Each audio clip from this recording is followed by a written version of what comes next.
नमस्कार, मैं हूं आपके साथ नलिनी सिंह पालीवाल। एपीएन के लोकप्रिय कानूनी प्रोग्राम लीगल हेल्पलाइन में आप सभी का स्वागत है। इसमें हमारे कानूनी विशेषज्ञ रोजमर्रा की जिंदगी की समस्याओं से जुड़े कानूनी मसलों पर आपकी शंकाओं का समाधान करते हैं। आप भी इस प्रोग्राम से जुड़ सकते हैं और फोन करके कानूनी राय ले सकते हैं। आज हम आपको अपहरण और व्यपहरण या किडनैपिंग और एब्डक्शन के बारे में कानूनी जानकारी देंगे। बता दें कि अपहरण और व्यपहरण दोनों की परिभाषाएं बहुत अलग हैं, दोनों में ही काफी अंतर है। किडनैपिंग और व्यपहरण का वर्णन भारतीय दंड संहिता की धारा 360 में किया गया है, वहीं अपहरण या एब्डक्शन का भारतीय दंड संहिता की धारा 362 में उल्लेख किया गया है। बता दूं कि अपहरण एक बहुत ही गंभीर अपराध है, जहां कोई व्यक्ति किसी अन्य व्यक्ति को उसकी इच्छा के विरुद्ध जबरदस्ती ले जाता है या रखता है। ऐसा आमतौर पर फिरौती पाने या उन्हें नुकसान पहुंचाने के लिए किया जाता है। वहीं अपहरण का मतलब है किसी को जबरदस्ती धमकी देकर या धोखे से ले जाना, जबकि व्यक्ति जाना नहीं चाहता हो। तो ये थी बुनियादी जानकारी। ज्यादा जानकारी देंगे हमारे आज के कानूनी विशेषज्ञ हैं ऋषिपाल सिंह जी। ऋषिपाल सिंह जी, बहुत बहुत स्वागत है आपका। देखिए, अगर आप सभी का भी कोई सवाल है तो आप फोन करके राय ले सकते हैं। हमारा नंबर है 0120612796 0120612796 आज का सवाल और जिस चीज पर हम आपको पूरी कानूनी जानकारी देंगे वो है किडनैपिंग और अपहरण से जुड़ी जानकारी। चलिए सीधा रुख करती हूँ ऋषिपाल जी का। और ऋषिपाल जी, सबसे पहला सवाल मेरा यही आपसे रहने वाला है कि किडनैपिंग की कानूनी परिभाषा क्या होती है?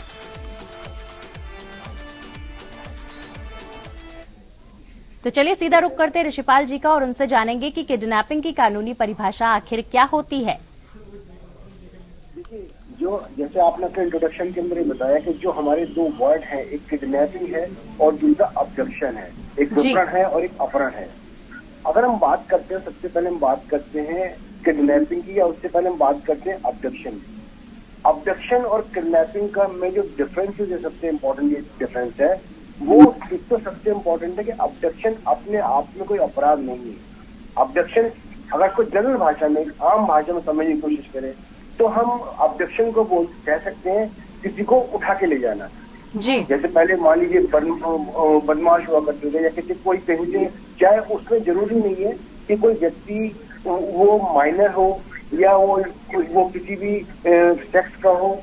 अपहरण जो अब्डक्शन है वो कैसे भी हो सकता है, लेकिन उसमें सबसे इम्पोर्टेंट जो एस्पेक्ट है वो एस्पेक्ट है फोर्स का यूज होना, या कोई ऐसे कपटपूर्ण जो तरीके का यूज होना जहाँ पे किसी व्यक्ति को, वो व्यक्ति कोई भी हो सकता है, उसको उस जगह से उठा के ले जाया जा सकता है या उसको वहां से रिमूव किया जा सकता है जी। लेकिन जब हम बात करते हैं किडनैपिंग की बात करते हैं, व्यपहरण की बात करते हैं, तो वो इस अपराध से काफी अलग अपराध है। किडनैपिंग के लिए जरूरी है, किडनैपिंग जो हम डिफाइन करते हैं, किडनैपिंग दो प्रकार से होती है। आपने भी बहुत आईपीसी के अंदर कई बार सुना होगा।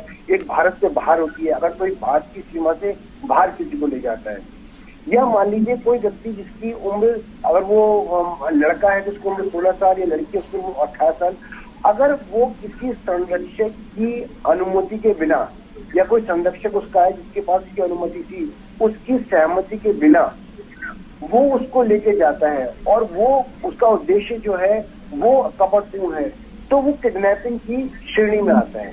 तो दोनों की में जो ग्रेविटी है वो आपको समझनी है। सबसे इम्पोर्टेंट बात यह है कि किडनैपिंग इटसेल्फ अपने आप में एक अपराध को खारिज करता है कि किडनैपिंग करना अपने आप में अपराध है। लेकिन अब्डक्शन जो है वो अपराध की श्रेणी में तब है जब उसके बाद जो अब्डक्शन के साथ कोई ना कोई और अपराध जुड़ जाता है जी। इस पर्पज से अब्डक्शन किया जाता है। जी सर, आपने ये तो बखूबी समझा दिया कि किडनैपिंग की कानूनी परिभाषा क्या होती है, लेकिन मैं आपसे ये भी जानना चाहूंगी कि कितने तरह की किडनैपिंग होती है। अगर किडनैपिंग को हम डिफाइन करते तो किडनैपिंग मुख्यतः दो प्रकार से होती है। एक तो जब भारत की सीमाओं से बाहर किसी को भी लेके जाया जाता है, एक स्थिति।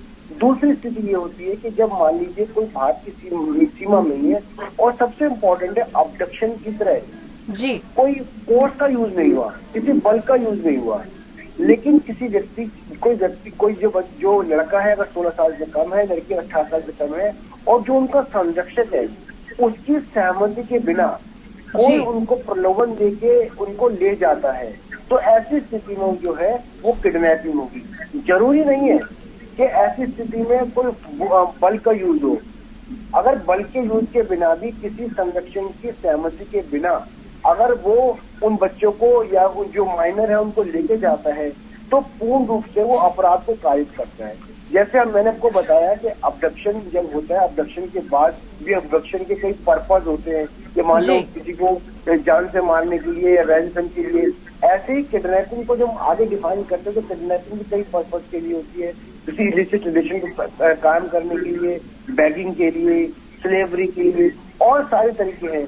तो किडनैपिंग और अबडक्शन को किसी ये जो एक माइन्यूट जो इनमें डिफरेंस है वो यही है। सबसे बड़ा डिफरेंस जो है वो उनका एक में फोर्स का यूज होना है, एक में बिना फोर्स के भी वो एक अपराध है। और अबडक्शन अपने आप में अपराध, अबडक्शन की कहीं डेफिनेट उसको कोई पनिशमेंट नहीं है, वो पनिशमेंट अबडक्शन की उसके बाद जुड़ती है कि भाई किस तरह से अबडक्शन किस पर्पज के लिए किया जा रहा है। जी सर, तो मैं आपसे ये भी जानना चाहूंगी कि देखिए एब्डक्शन का जो टर्म है उसको आपने बखूबी समझाया है, तो मैं ये भी जानना चाहूंगी कि एब्डक्शन आखिर क्यों होता है। देखिए अब ये आपसे पहले भी देखा होगा और आपने सुना होगा कि किसी व्यक्ति को अब उससे कुछ समय पहले अखबार में जाता था कई बार किसी को जबरदस्ती शादी करने के लिए या किसी और पर्पज के लिए या रैंसम के लिए या मान लीजिए किसी को और आगे स्लेव बनाने के लिए या किसी के उसके बाद हत्या हो जाती है। बहुत सारे ऐसे रीजंस होते हैं कि किसी भी व्यक्ति को एक जगह से एक स्थान से आप उसको स्पष्ट शब्दों में समझ में जाए तो उसको रिमूव करना, उसको वहां से उठा के ले जाना, तो उसका पर्पज होता है। कोई भी जो अपराध अबडक्शन का अपराध किया जाता है तो वो बिना किसी ऐसा नहीं है कि उसके पीछे कोई कारण नहीं है, उसके पीछे कोई बड़ा कारण होता है। जिसमें मैंने आपको बताया कई बार हत्या होता है, रैंसम होता है और कोई और पर्पज होता है। किसी को मान लीजिए अनलॉफुली किसी को रख के अपने पास उसको जमा करके रखना और जब तक उसको ना छोड़ना। जैसे बहुत बार इलेक्शन पर्पज के अंदर आपने देखा है कि किसी व्यक्ति को उठा लिया जाता है इलेक्शन पर्पज के लिए या और बहुत सारे पर्पज के लिए। तो अबडक्शन का मतलब प्रॉपर्ली यही है। और किडनैपिंग को जब हम बात करेंगे तो किडनैपिंग में सामान्यतः जो हम देखा जाता है उसमें एज वाला जो फैक्टर है वो बहुत इम्पोर्टेंट। जी सर, साथ ही साथ मैं आपसे ये भी जानना चाहूंगी कि किडनैपिंग और एब्डक्शन में फर्क क्या होता है, क्योंकि देखिए ये फर्क लोगों को समझ में नहीं आता है। अगर आप उसको एक आम बोलचाल की भाषा में समझे तो अगर मान लीजिए कोई 18 साल का बच्चा है या 18 साल की कोई 16 साल का लड़का है और उसको बिना कुछ पूछे बिना कोई बात किए उसको सीधा उठा के ले जाए, उसको मान लीजिए किडनैप करते हो तो फिजिकली फोर्स का यूज करके उसको उठा के ले जाया जाता है। तो और वो पर्पज जो है अगर उस बच्चे को उठाया जा रहा है उसका पर्पज मान लीजिए रैंसम है या उसका पर्पज मान लीजिए इलीगली उसको डिटेन करना है या उसका पर्पज अल्टीमेटली उसका मर्डर करना है, तो ये किडनैपिंग हो, ये अबडक्शन हो जाए। लेकिन मान लीजिए किसी फोर्स का यूज नहीं हुआ और आगे जो पर्पज है वो कोई उद्देश्य तो नहीं है कि रैंसम के लिए लेके जा रहे हैं या मान लीजिए को मर्डर करना है, ऐसा नहीं है। लेकिन उसी बच्चे को अगर उसकी लॉफुल गार्जियनशिप से बिना किसी उनकी सहमति लिए कोई व्यक्ति उनकी लॉफुल गार्जियनशिप से उनको रिमूव उसको लेके चला जाता है तो वही चीज जो है किडनैपिंग हो जाएगी। ये दोनों में डिफरेंसेस अगर एक ही व्यक्ति विक्टिम हो सकता है लेकिन दोनों स्थितियों में जो है वो दोनों स्थितियों में जो लॉ है वो डिफरेंट है। जी ऋषिपाल जी, साथ ही साथ में देखिए आपसे ये भी जानना चाहूंगी कि सेक्शन 361 में किडनैपिंग फ्रॉम लॉफुल गार्डियनशिप यानी कि वैध संरक्षता से अपहरण का जिक्र है, इसके बारे में बताएं। साथ ही साथ नाबालिग और दिमागी तौर पर कमजोर व्यक्तियों की किडनैपिंग पर कानून क्या कहता है उसके बारे में भी हमारे दर्शकों को बताएं। देखिए जैसे माइनर की हम बात करते हैं, माइनर की अपनी कंसेंट जो होती है उसकी अपनी कंसेंट इमैटेरियल लॉ के यानी अगर कोई माइनर है तो अपनी कंसेंट से भी जा रहा है तो उसकी जो कंसेंट इमैटेरियल है। इसी प्रकार जो एक अनसाउंड माइंड का व्यक्ति होता है वो इस स्थिति में नहीं होता कि वो कंसेंट दे सके। अगर मान लीजिए वो 20 साल का भी है, 25 साल का भी, 30 साल का भी है, लेकिन वो इस स्थिति में नहीं है कि वो किसी को अपनी कंसर्न दे सके तो उसको वहां से ले जाया जा सके या उसको वहां से अगर ले जाया जाता है तो कंसर्न देता है कि मुझे कोई ऑब्जेक्शन नहीं है। तो ऐसी स्थिति में अनसाउंड माइंड होता है। सामान्यतः आप देखेंगे कि अगर जो परिवार का कोई व्यक्ति होता है तो कोई ना कोई उसका गार्जियन होता है जो उसकी देखभाल करता है या देखभाल कर रहा होता है, या अगर परिवार का व्यक्ति नहीं है तो कोई संस्था है जिसके संरक्षण में वो है। तो अगर वो परिवार का व्यक्ति है या कोई संस्था है जिसके संरक्षण में वो कोई व्यक्ति है, उसके संरक्षण के बिना उसको रिमूव किया जाता है या किसी माइनर को उसके संरक्षक की सहमति के बिना वहां से हटाया जाता है, तो ऐसी स्थिति में वो किडनैपिंग की श्रेणी में आता है। जी, बखूबी आपने नाबालिग और दिमागी तौर पर कमजोर व्यक्तियों की किडनैपिंग पर कानून क्या होता है ये समझाया सर। साथ ही आपसे ये भी जानेंगे कि हॉस्टेज और किडनैपिंग में क्या फर्क होता है। हॉस्टेज और किडनैपिंग में आखिर फर्क क्या होता है? देखिए, हॉस्टेज और किडनैपिंग की हम जब बात करते हैं तो किडनैपिंग एक सबसे पहले एक अपराध है, जो अपराध किसी पर्पस के लिए किया जाता है। किसी व्यक्ति को उसकी लॉफुल गार्जियनशिप से जो उससे रिमूव किया जाता है या उसको अबडक्ट किया जाता है। अबडक्ट होने के बाद या किडनैप होने के बाद उस व्यक्ति को मान लिया रैंसम के लिए अपने पास धरोहर के रूप में रखा जाता है, तो वो व्यक्ति जो है वो हॉस्टेज कहलाता है। अगर आप इसको ऐसे समझे तो वो व्यक्ति अपने आप में एक किडनैपिंग एक अपने आप में अपराध है, जो चलता हुआ अपराध है। उस अपराध में जो व्यक्ति किडनैप हो जाता है, किडनैप जो व्यक्ति है, वो किडनैप व्यक्ति को अगर किसी रैंसम के लिए रखा जाता है, किसी पर्पस के लिए रखा जाता है, तो वो जो पर्पस वो व्यक्ति जो है वो व्यक्ति हॉस्टेज कहलाता है। और वो उसको फिर रैंसम के लिए इस्तेमाल किया जाता है, उसको फिर किसी और पर्पस के लिए उसको कई बार किसी और ज्यादा पैसा मांगने के लिए या उसको वहां से रिमूव भी किया जाता है। तो वो, और दूसरी सबसे बड़ी बात है कि हॉस्टेज और किडनैपिंग की स्थिति में, अधिकांश हॉस्टेज की स्थिति में पुलिस को पता होता है कि कोई व्यक्ति कहाँ पर है, उसको पता होता है। और किडनैपिंग में कई बार ये होता है कि किडनैपिंग में पता नहीं चल पाता है या अबडक्शन में पता नहीं चल पाता। हॉस्टेज में आपको पता है कि एक जो विक्टिम है वो कहाँ है, क्या टर्म्स कंडीशन है किडनैपर्स की, वो सब चीज पता होता है उनको। जी ऋषिपाल जी, साथ ही साथ मैं आपसे ये भी जानना चाहूंगी कि देखिए सेक्शन 363 से और 369 तक अपहरण या अपहरण के गंभीर रूप यानी कि एग्रीवेटेड फॉर्म्स ऑफ किडनैपिंग और अबडक्शन का जिक्र है, इसके बारे में भी हमारे दर्शकों को बताएं।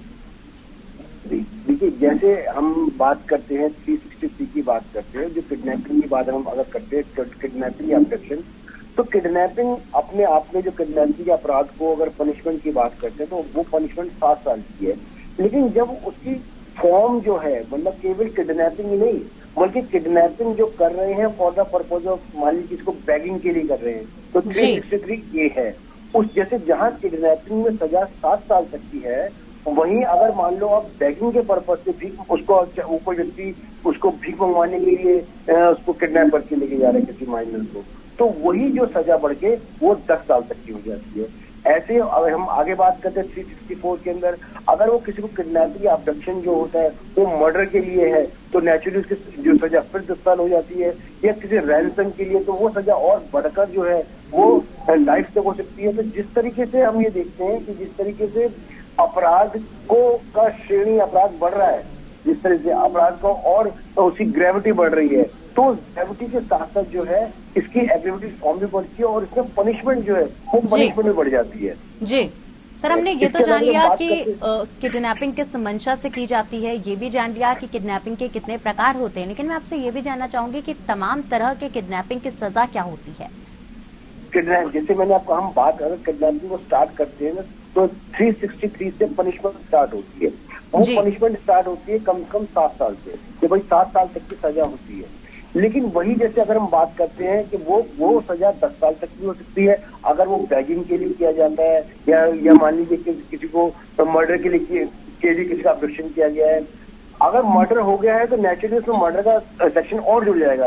लेकिन मर्डर के पर्पज से किसी ने अगर मान लो अबडक्शन या किडनैपिंग की है तो वो सजा जो है वो 10 साल तक की सजा है। ऐसे अगर रैंसम के पर्पज से है तो वो जो सजा जो है वो लाइफ भी हो सकती है, और वो इसी तरीके से जो है वो सजा अगर बात से 7 साल से और मैक्सिमम जो पनिशमेंट है वो लाइफ तक की हो सकती है। जी, बहुत बहुत शुक्रिया ऋषिपाल जी हमारे साथ जुड़ने के लिए और किडनैपिंग और अबडक्शन से जुड़ी इतनी अहम कानूनी जानकारी हमारे साथ और दर्शकों के साथ साझा करने के लिए।